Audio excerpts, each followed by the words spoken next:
Përshëndetje, në këtë video do të tregojmë hapat se si të ushqejmë brumin e thartuar. Unë këtu kam brumin e vjetër, të cilin e kam patur në frigorifer për 1 javë, e kam nxjerr jashtë para 2-3 orësh që të vijë në temperaturë dhome, dhe tani nga ky brum unë do marr një lug, të cilin do ta fus në ujë dhe do ta përziej me miell për të përftuar një tharm të ri. Kam 1 filxhan çaj, po themi me ujë të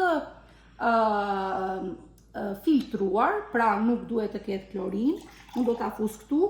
Përgjithsisht preferojmë që të kemi gota qelçi ose diçka një enë prej qelçi, sepse është më e lehtë ta shikosh kur brumi fillon që të vijë. Me lug, unë do ta lag pak lugën që të mos ngjisë brumi këtu, dhe do të marr rreth 1 lug gjelle dhe do ta fus do ta tres në ujin, ja shikojeni masën, do ta tres në ujin që kam në gotë. Pasi e tret komplet brumin, e përziej mirë, do të jem gati të filloj të fus miellin.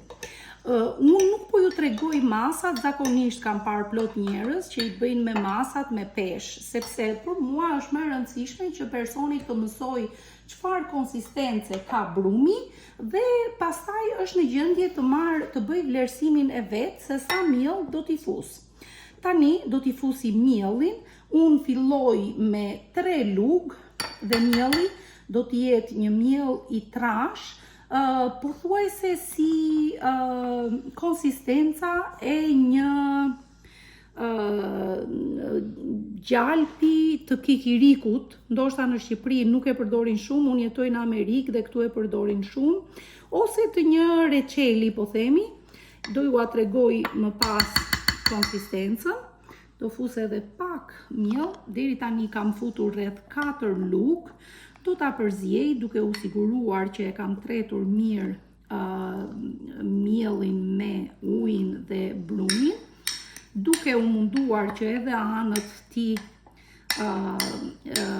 gryej që mielli të jetë futur në këtë masën e lagësht, dhe tani do ju a tregoj se çfarë konsistence ka. Kjo është konsistenca e brumit të thartuar, e tharmit, dhe të cilin ne do ta lëmë rreth 12 orë ose më pak. Nëse shtëpia është e ngrohtë, ky brum do të vijë më shpejt dhe do të jetë gati ndoshta edhe për 4-5 orë për të bërë bukën e re. Tani çfarë do bëjmë me brumin që kishim ruajtur? Ky nuk na duhet më dhe zakonisht e hedhim.